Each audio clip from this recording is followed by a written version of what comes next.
आगे वधिए तो तुहानूं दस्सीए कि लाहौर शहर विच कबर की जगह लई भी पैसे ते सिफारिशात की जरूरत पै गई। मैयत नूं दफन करन लई नस दौड़ करनी पै गई तो कबर की 2 गज जमीन की भी ना मिल सकी। कोठियां ते मोहल्ले ते इंसान बना रहा है पर मरन वास्ते उस तो बाद 2 गज जमीन लई कुछ भी नहीं किया जा रहा। एक कबर विच मैयतां दफन करन वास्ते रवाज है ते दूसरा वक्त आ गया है। जिस हवाले नाल वेखना है ते मलिक मुश्ताक दी देखो ए रिपोर्ट।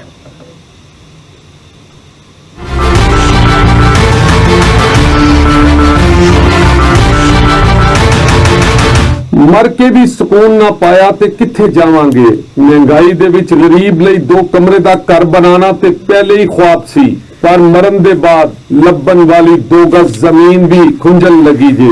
लाहौर दे कब्रस्ताना दे विच जगह मुक गई।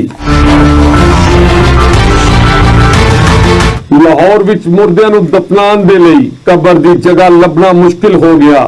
शहर दे कब्रस्ताना दे विच एक कबर विच दूजी मैयत दफनाई जान लगी। शहरियां दा कहना है कि कब्रस्ताना विच हुण जगह नहीं रही, कबर लई सिफारिश लभनी पैंदी है। ऊंची कब्रस्तान बिल्कुल फुल हो चुका है।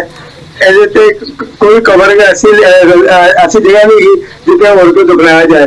बिल्कुल कबर खोद के तो दूसरी मैयत को दफनाया जाता है। कब्रिस्तान की जगह है बिल्कुल फुल हो चुकी है। मियां मुंशी कब्रिस्तान किसी भी हाल च कोई भी जगह नहीं है, बिल्कुल भी स्पेस नहीं है। कब्रस्तान विच फातिहा पढ़न आया शहरी भी सूरत हाल तो परेशान नजर आया।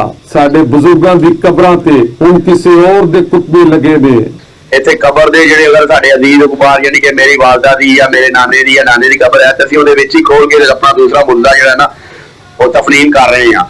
साडी कामे बाल आके जिहड़ी पुरजोर अपील है कि मियां मुंशी कब्रिस्तान दा जिहड़ा रकबा ना तुहानूं बाहर किते नवा कब्रिस्तान अलाट किया जाए। शहरियां दा कहना है कि हुकूमत सूरत हाल दी संगीनी नूं समझे, शहर विच नए कब्रिस्तान बनाने दे लई जगह मुख्तस कीती जावे।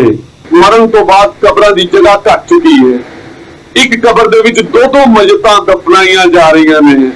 हुकूमत नूं चाहीदा है कि शहरी इलाकिਆਂ ਦੇ ਵਿੱਚ कब्रिस्तानां ਦੇ ਉੱਤੇ खास कर ख्याल ਕੀਤਾ ਜਾਵੇ ਤੇ कब्रिस्तान ਦੀ जगह मुख्तस ਕੀਤੀ ਜਾਵੇ, क्योंकि मरण तो बाद लोगों को अपनी मैयत दफनाने लई इंतहाई परेशानी का सामना करना पैदा है। कैमरामैन अदनान राजपूत दे नाल मलिक मुश्ताक, सन न्यूज़, लाहौर।